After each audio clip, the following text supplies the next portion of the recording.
Mateus 26. O plano para matar Jesus. Quando Jesus acabou de ensinar estas coisas, disse aos discípulos: Vocês sabem que daqui a 2 dias vai ser comemorada a festa da Páscoa, e o Filho do Homem será entregue para ser crucificado. Os chefes dos sacerdotes e os líderes judeus se reuniram no palácio de Caifás, o grande sacerdote, e fizeram um plano para prender Jesus em segredo e matá-lo.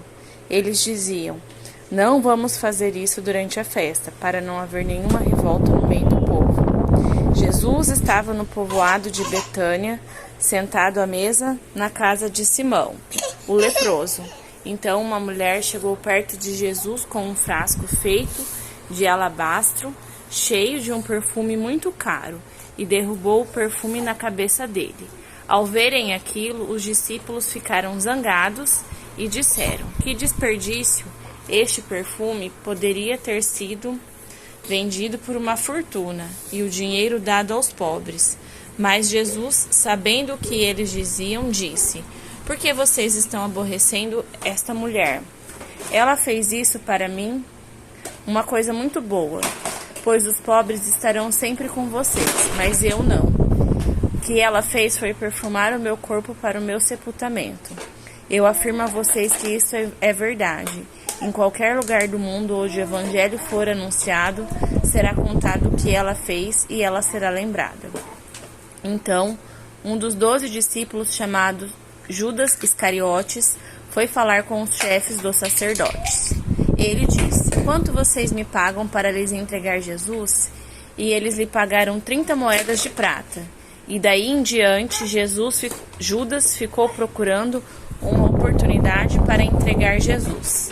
No primeiro dia da festa dos pães sem fermento, os discípulos chegaram perto de Jesus e perguntaram: Onde é que o Senhor quer que a gente prepare o jantar de Páscoa para o Senhor? Ele respondeu: Vão até a cidade, procurem certo homem e digam: O mestre manda dizer: A minha hora chegou. Os meus discípulos e eu vamos comemorar a Páscoa na sua casa. Os discípulos fizeram como Jesus havia mandado e prepararam o jantar da Páscoa. Quando anoiteceu, Jesus e os 12 discípulos sentaram para comer. Durante o jantar, Jesus disse: Eu afirmo a vocês que isso é verdade. Um de vocês vai me trair. Eles ficaram muito tristes e um por um começaram a perguntar: O Senhor não está achando que sou eu, está? Jesus respondeu: Quem vai me trair é aquele que come no mesmo prato que eu. Pois o Filho do Homem vai morrer da maneira como dizem as Escrituras Sagradas. Mas ai daquele que está traindo o Filho do Homem, seria melhor para ele nunca ter nascido. Então Judas, o traidor, perguntou: Mestre, o Senhor não está achando que sou eu, está? Jesus respondeu: Quem está dizendo isso é você mesmo. Enquanto estavam comendo, Jesus pegou o pão e deu graças a Deus. Depois partiu o pão e deu aos seus discípulos, dizendo: Peguem e comam, isso é o meu corpo. Em seguida pegou o cálice de vinho e agradeceu a Deus.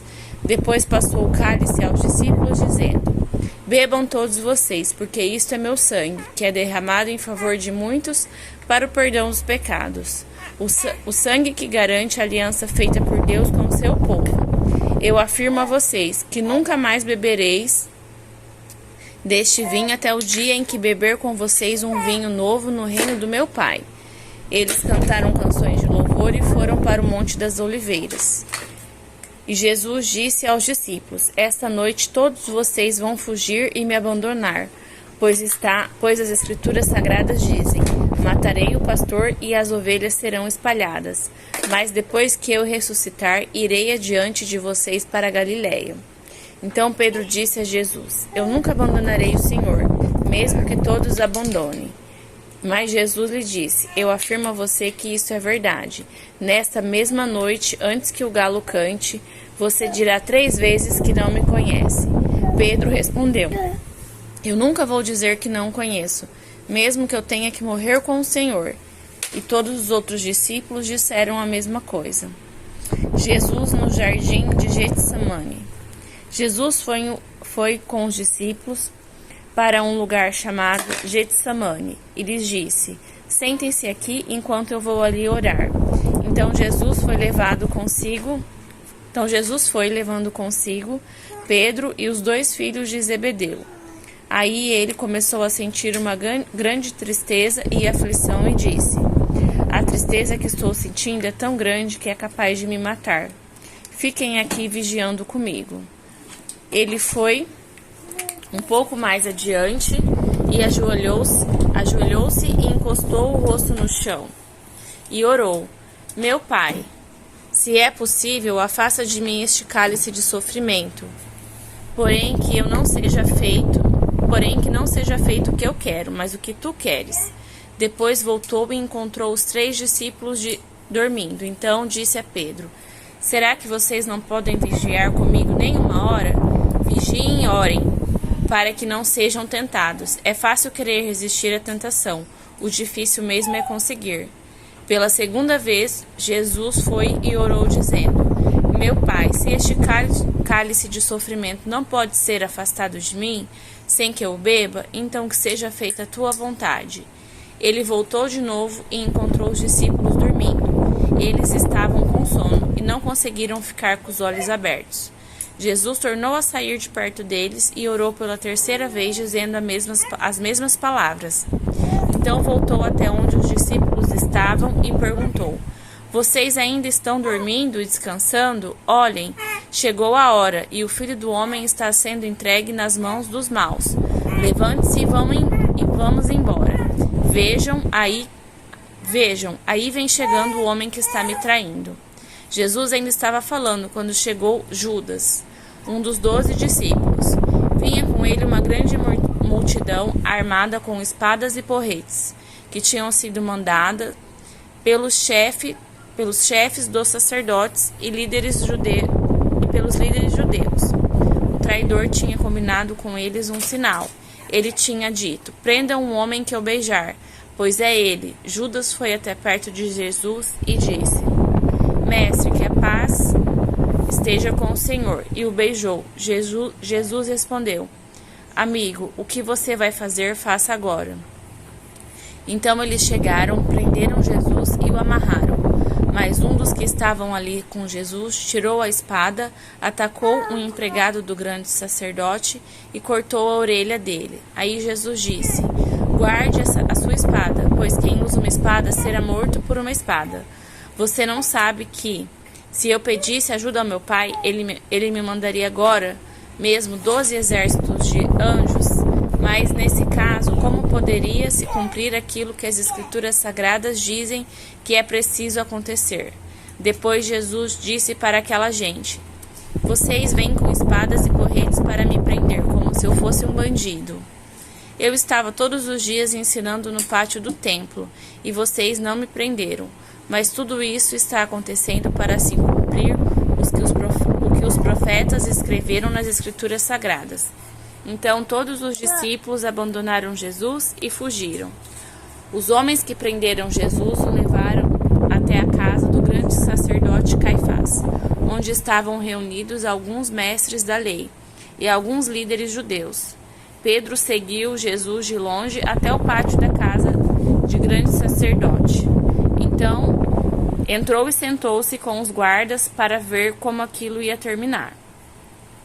Os chefes dos sacerdotes e todo o conselho superior estavam procurando alguma acusação falsa contra Jesus a fim de condenar à morte, mas não puderam encontrar nada contra ele, embora muitos se levantassem para dizer mentiras a respeito dele. Afinal, 2 homens se apresentaram e disseram: este homem afirmou: eu posso destruir o templo de Deus e construí-lo de novo em 3 dias.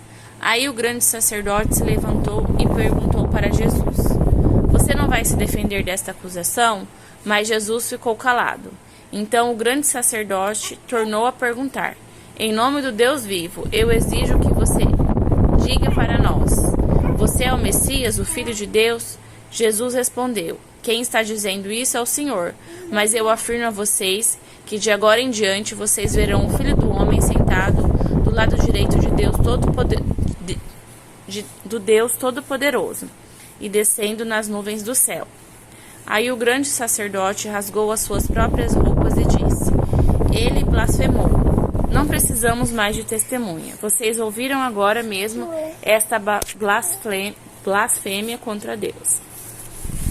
Então, o que resolvem? Eles responderam: ele é culpado e deve morrer. Em seguida, cuspiram no rosto de Jesus e deram bofetadas nele.